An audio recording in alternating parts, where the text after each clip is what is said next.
ആകാശം ചൂടി നിൽക്കും പുണ്യശിവഗിരിയിൽ തേജസ്വിയായി വിളങ്ങുന്ന പൊന്നു തമ്പുരാനെ, അഴലും ഇരുളും അകറ്റി അറിവുണർത്തിയ കോടി പുണ്യമേ, വാദത്തിനൊട്ടും തുനിയാതെ വേദത്തെ വേറിട്ടുണർത്തി ഉണ്മയെ കാട്ടിത്തന്ന ആത്മീയ സുഖമറിഞ്ഞൊരീശനെ, വിദ്യ തന്ന് സത്യമാർഗദർശനം തന്ന് അടിമയിൽ നിന്ന് അരങ്ങിലെത്തിച്ച ഗുരുദേവ, കോടി ജന്മങ്ങളിൽ ഒരിക്കലെത്തി തേൻമൊഴികളാൽ സർവസകലതിലും ശാന്തി നൽകിയ സർവേശ്വരന്റെ പൂർണ്ണ പുണ്യാവതാരമേ, പ്രണാമം പ്രണാമം കോടി കോടി പ്രണാമം.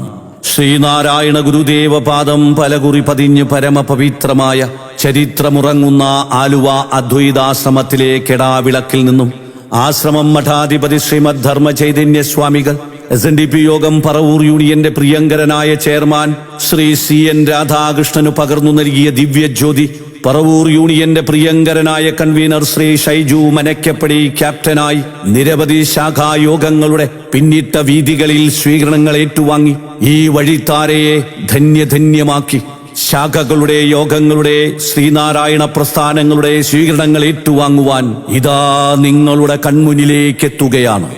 നാരായണമൂർത്തേ ഗുരുനാരായണമൂർത്തേ,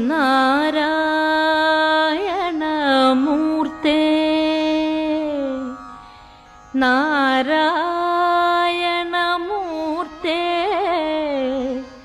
പരമാചാര്യ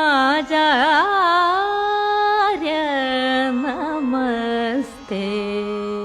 മണൽക്കാടുകൾ തീർക്കുന്ന മരുഭൂമിയെ ഉർവരമാക്കാനായി അവതരിച്ച സഹജീവി സ്നേഹത്തിന്റെ മൂർത്തരൂപമായ പുരുഷാന്തരങ്ങളുടെ പൂജാവിഗ്രഹം, പുരുഷാകാരം പൂണ്ട പുണ്യം ശ്രീനാരായണ ഗുരുദേവൻ.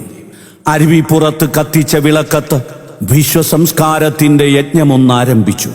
മുൻവിധികളും പക്ഷപാത ബുദ്ധികളും മാറ്റി നിർത്തി എല്ലാ മതങ്ങളും സഹിഷ്ണുതയോടെ പഠിച്ചാലേ മതപ്പോരും ആദർശ സംഘടനകളും കൊണ്ട് മനുഷ്യകുലം വിഷലിപ്തമാകാതിരിക്കൂ എന്ന് ഗുരുദേവൻ ആവർത്തിച്ചു പറഞ്ഞു.